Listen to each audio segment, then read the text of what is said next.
नमस्कार, मैं प्रदीप सिंह, प्रवक्ता जीव विज्ञान एक बार पुनः आपके सामने उपलब्ध हूँ एक नई वीडियो के साथ। साथियों, पिछले वीडियो में हमने बात की थी जीव विज्ञान के मूलभूत सामान्य संपत्तियों के विषय में।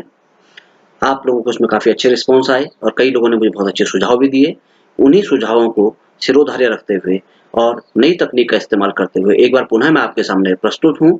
आज के विषय जीवन का भौतिक आधार जीव द्रव्य, physical basis of life protoplasm, यानी कि जीव द्रव्य टॉपिक को आज हम समझेंगे, जिसे कि जीवन का भौतिक आधार भी कहा गया है। इससे साथियों आगे बढ़ते हैं। मां शारदे को नमन करते हुए आज के वीडियो को शुरुआत से हम देखते हैं। साथियों, सबसे पहले हमें जानने की आवश्यकता है कि जितने भी जीव होते हैं, चाहे वो पादप हो या जंतु हो, उन सभी में एक विशिष्ट अंग जिसे हम कोशिका कहते हैं, कोशिका होती है। और ये आपको चित्र दिखाई दे रहे हैं। पहला जो चित्र है, इसमें आपको एक कोशिका नजर आ रही है और यह कोशिका है जंतु कोशिका, जबकि दूसरी ओर ये जो कोशिका है यह एक पादप कोशिका है। आप इन दोनों में एक बेसिक डिफरेंस देख पा रहे हैं कि जंतु कोशिका के बाहर कोई भी आउटर लेयर इस प्रकार की जो पादप कोशिका के बाहर है वो नहीं है। तो साथियों, सबसे पहला अंतर तो जंतु कोशिका और पादप कोशिका में ये है कि जंतु कोशिका के बाहर सेल वॉल या कोशिका भित्ति नहीं पाई जाती, जबकि पादप कोशिका के बाहर जो ये आप ग्रीन कलर की जो ये मोटी सी आउटर लाइनिंग जो देख रहे हैं, ये सेल्यूलोज की बनी हुई कोशिका भित्ति होती है, जो कि केवल पादप कोशिकाओं के बाहर होती है। अब बात करते हैं कि कोशिका के आधार पर जो जीव हैं, कोशिका की संख्या के आधार पर अगर हम बात करें तो जीव दो प्रकार के होते हैं। कुछ जीव तो एक कोशिकीय होते हैं कि उनमें केवल शरीर में एक ही कोशिका होती है और उसी एक ही कोशिका में जीवन की सभी गतिविधियां, सभी की सभी जैविक और रासायनिक प्रक्रियाएं संपन्न होती हैं। जबकि कुछ जीवों में शरीर एक से अधिक कोशिकाओं का बना होता है और वे जंतु बहुकोशिक जीव या मल्टी सेलुलर ऑर्गेनिज्म कहलाते हैं। उनमें अलग अलग कार्यों के लिए अलग अलग प्रकार की कोशिकाएं बनी हुई होती हैं। वो ऊतकों में, फिर अंगों में, फिर अंग तंत्र में विकसित हो जाती हैं। इस पर हम किसी दिन डिटेल में बात करेंगे। तो आज का हमारा जो टॉपिक है वो है जीव द्रव्य यानी प्रोटोप्लाज्म। आगे बढ़ते हुए देखते हैं। अब मैं आपको एक जंतु कोशिका के चित्र के माध्यम से कुछ चीजें बताना चाहूंगा। आप ये जंतु कोशिका को ध्यान से देखिए। इस जंतु कोशिका के बाहर जो ये परत है, ये नीले रंग की आपको दिख रही है, ये दरअसल एक प्लाज्मा मेम्ब्रेन या प्लाज्मा झिल्ली नाम की परत होती है। इस परत के भीतर ये जो आपको पदार्थ दिख रहा है, जो हल्के नीले रंग का है, यह कोशिका द्रव्य है, यानी जिसे हम साइटोप्लाज्म कहते हैं। और ये बीच में एक और रचना है हल्के गुलाबी रंग की, यह रचना इसका केंद्रक कहलाती है। तो इसमें तीन पार्ट आपने देखे। सबसे बाहर प्लाज्मा झिल्ली जो कि एक दोहरी मेम्ब्रेन होती है।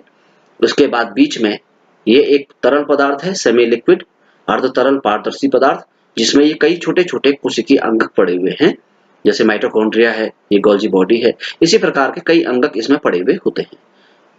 और तीसरा है इसके अंदर मौजूद केंद्रक, जिसे कोशिका का मस्तिष्क भी कहा जाता है। तो अब हम इसमें समझते हैं कि प्रोटोप्लाज्म और जो साइटोप्लाज्म है वो क्या है। देखिए, आप अगेन ये कोशिका का चित्र है। तो इस कोशिका के चित्र में आप साफ साफ देख सकते हैं कि इसमें तीन अवयव इसमें बताए गए हैं। सबसे बाहर तो प्लाज्मा मेम्ब्रेन, जो कि मैंने पहले बताया था। सबसे मध्य में न्यूक्लियस यानी कि केंद्रक, और ये जो बीच वाला जो भाग है, यानी कि प्लाज्मा झिल्ली और केंद्रक के बीच वाला जो भाग है, वो है साइटोप्लाज्म। तो अब हमें एक चीज देखनी है कि पहले कोशिका द्रव्य या साइटोप्लाज्म क्या है। तो साइटोप्लाज्म यानी कोशिका द्रव्य कोशिकीय तरल तथा कोशिकीय अंगक है का योग है। ये जो आप देख रहे हैं बीच वाला भाग, यही कोशिकीय तरल जिसे हम साइटोसोल कहते हैं।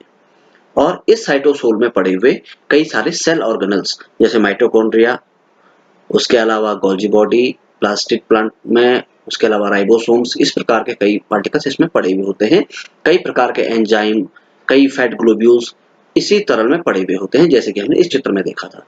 तो साथियों दोबारा देखिएगा, ये साइटोसोल है और इस साइटोसोल में पड़े हुए ये आपको अंगक नजर आ रहे हैं, जिन्हें हम कोशिकीय अंगक या सेलुलर ऑर्गेनल्स कहते हैं।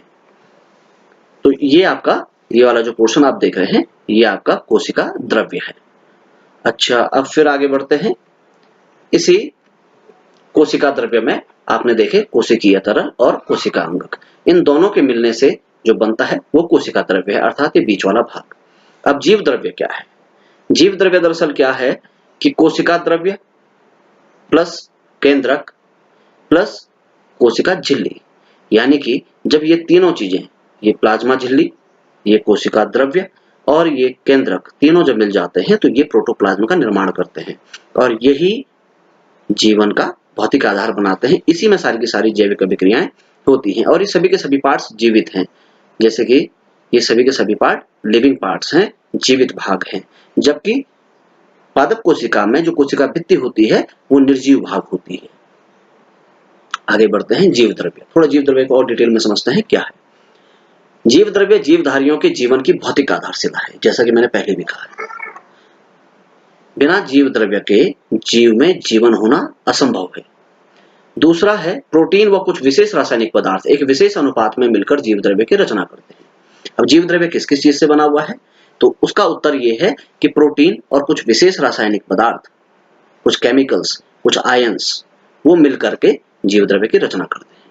और जीव द्रव्य में क्या होता है जिसके कारण कि जीव में सजीवता होती है? तो जीव द्रव्य में सभी जैविक प्रक्रियाएं संपन्न होती हैं, जितनी भी जैविक एक्टिविटी है, चाहे आप इसे पोषण कहें, पाचन कहें, उत्सर्जन कहें, श्वसन कहें, ये सभी अभिक्रियाएं इसी जीव द्रव्य में संपन्न होती हैं। अगर कोई एक कोशिकीय जीव है तो उसकी एक ही कोशिका के भीतर ही सभी प्रक्रियाएं होंगी और वह अपने पूरी जो जीवन अवधि है उसको पूरा करने के बाद अपनी जैसी संतति को जन्म दे करके और अंत में मृत्यु को प्राप्त हो जाता है।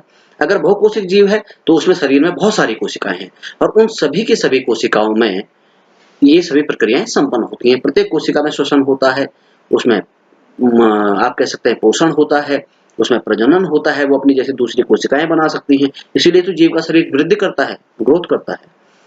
तो इस प्रकार से जीव द्रव्य जीवन की भौतिक आधारशिला है।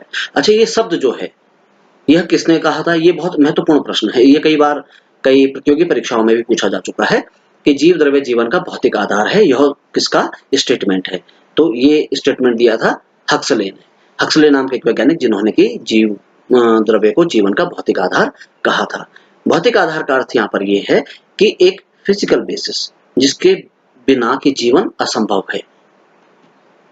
आप देखिए, एक दूसरे वैज्ञानिक थे रुडोल्फ वर्शो, 1888 के अनुसार उन्होंने एक स्टेटमेंट दिया था कि नई कोशिकाएं पूर्ववर्ती कोशिकाओं से ही बनती हैं।